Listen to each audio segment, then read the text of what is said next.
વિકસિત ભારત વિકસિત ગુજરાત અંતર્ગત રાજ્ય સરકારના 8,000 કરોડથી વધુ રકમના વિવિધ વિકાસલક્ષી કાર્યોના લોકાર્પણ અને ખાતમુહૂર્ત પ્રસંગે આપણી સૌની સાથે મંચ ઉપર ઉપસ્થિત વૈશ્વિક નેતા તથા સર્વાંગી વિકાસના પ્રહરી આદરણીય વડાપ્રધાન શ્રી નરેન્દ્રભાઈ મોદી સાહેબ, મહામહિમ રાજ્યપાલ શ્રી આચાર્ય દેવવ્રતજી, કેન્દ્રીય મંત્રી તથા યશસ્વી પ્રદેશ અધ્યક્ષ શ્રી CR પાટીલજી, મારા સાથી મંત્રી શ્રી કનુભાઈ દેસાઈ, શ્રી ઋષિકેશભાઈ પટેલ, શ્રી રાઘવજીભાઈ પટેલ, શ્રી જગદીશભાઈ વિશ્વકર્મા, શ્રી કુંવરજીભાઈ હળપતિ, મેયર શ્રીમતી પ્રતિભાબેન જૈન, જિલ્લા પંચાયતના પ્રમુખ શ્રીમતી કંચનબા વાઘેલા, સાંસદ શ્રી હસમુખભાઈ પટેલ, શ્રી દિનેશભાઈ મકવાણા,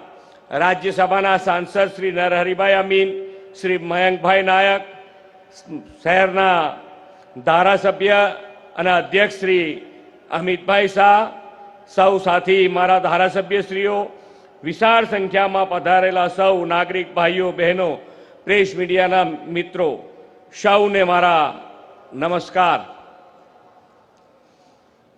ગુજરાતની ધરતીના પનોતા પુત્ર, વિશ્વના સૌથી લોકપ્રિય નેતા અને દેશના યશસ્વી વડાપ્રધાન શ્રી નરેન્દ્રભાઈ મોદી સાહેબ ભારતના સુશાસનની ધુરા સતત ત્રીજી વાર સંભાળ્યા પછી પ્રથમવાર પોતાની વતન ભૂમિ ગુજરાત પધાર્યા છે. ત્યારે આજના અવસરે તેમનું સમગ્ર ગુજરાતની જનતા વતી હું હૃદયપૂર્વક સ્વાગત કરું છું. કરોડો દેશવાસીઓ દેશની સેવા કરવા માટેના જન આશીર્વાદ શ્રી મોદી સાહેબ પર વરસાવ્યા છે અને તેમના સબળ નેતૃત્વની સદીની શ્રેષ્ઠતમ ભેટ જનતાએ દેશને આપી છે. આદરણીય મોદી સાહેબના નેતૃત્વની સેવા, સુશાસન અને ગરીબ કલ્યાણને વરેલી કેન્દ્ર સરકારે સફળતાના અનેક શિખરો તેમના કાર્યકાળમાં સર કર્યા છે. પોતાની ત્રીજી ટર્મમાં 3 ગણા પુરુષાર્થથી રાષ્ટ્ર નિર્માણનું કાર્ય કરવાની નેમ વડાપ્રધાનશ્રીએ રાખી છે. એ જ નેમ સાથે આજે ગુજરાતને રૂપિયા 8,000 કરોડથી વધુના વિકાસના લાભ આપવા વડાપ્રધાનશ્રીએ આપણી વચ્ચે પ્રત્યક્ષ પધાર્યા છે. ગુજરાતને તો વડાપ્રધાનશ્રીના વિકાસ અને વિઝનનો લાભ સતત 2.5 દાયકાથી વધુ સમયથી મળી રહ્યો છે.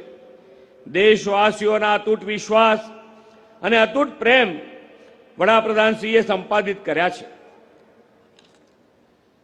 આવાસ, ઉર્જા, આવાગમન અને અર્બન ડેવલપમેન્ટ ક્ષેત્રના વિવિધ વિકાસ પ્રકલ્પોના વડાપ્રધાનશ્રી દ્વારા લોકાર્પણ અને ખાતમુહૂર્ત આજે શુભ અવસર છે.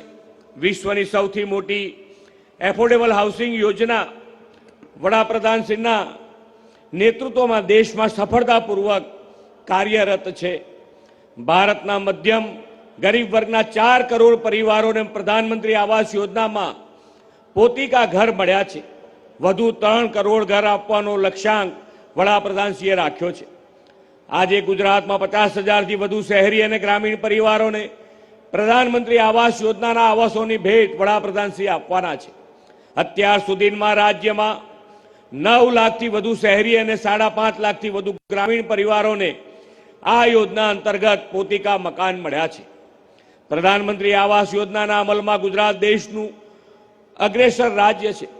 એટલું જ નહીં, વડાપ્રધાનશ્રીના નેતૃત્વમાં ગુજરાત ઉર્જા ક્ષેત્રે આત્મનિર્ભર બનવા તરફ આગળ વધી રહ્યું છે. એનર્જી સિક્યોર સ્ટેટ હોવાની સાથે સાથે સોલાર રૂફટોપ અને રિન્યુએબલ એનર્જીની બાબતમાં પણ ગુજરાત દેશનું અગ્રીમ રાજ્ય છે. વડાપ્રધાનશ્રીના નેતૃત્વમાં PM સૂર્ય ઘર મુફ્ત વીજળી યોજનાએ જનસામાન્ય અને સૌર ઉર્જાનો લાભ લેતા કર્યા છે. ગુજરાતના શહેરોને સ્માર્ટ, ગ્રીન અને ક્લીન બનાવવામાં પણ શ્રી નરેન્દ્રભાઈનું દિશાદર્શન મળ્યું છે. ગુજરાતનું અર્બન ડેવલપમેન્ટ અને અર્બન ટ્રાન્સફોર્મેશન વડાપ્રધાનશ્રીના વિકાસ વિઝનને આભારી છે.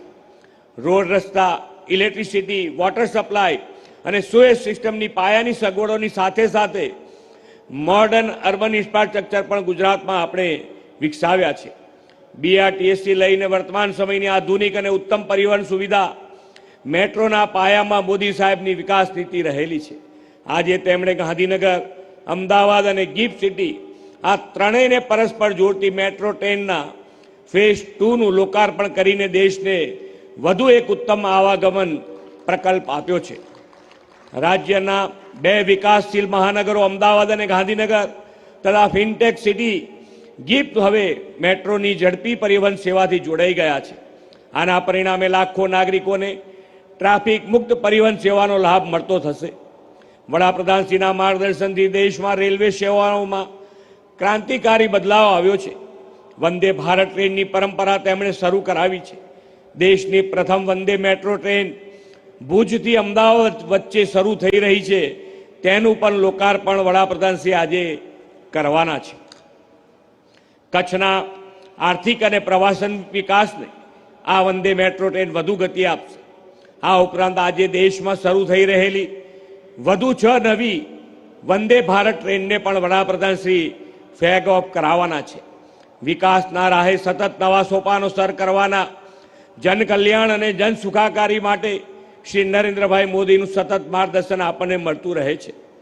વર્ષા ઋતુ હવે ગુજરાતમાંથી વિદાય લઈ રહી છે, પરંતુ મોદી સાહેબના સુશાસનમાં વિકાસ વર્ષા ક્યારેય અટકવાની નથી, તેનું વધુ એક પ્રમાણ આજે આપણને મળ્યું છે.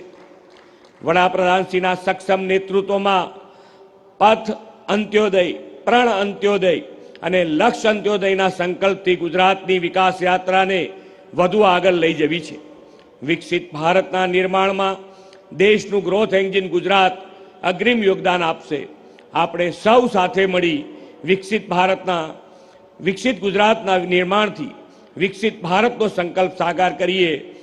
એ જ અભ્યર્થના સાથે ફરી એકવાર વડાપ્રધાનશ્રી અને આપ સૌનું સ્વાગત કરીને વિરમું છું. ભારત માતા કી જય. વંદે માતરમ. જય જય ગરવી ગુજરાત.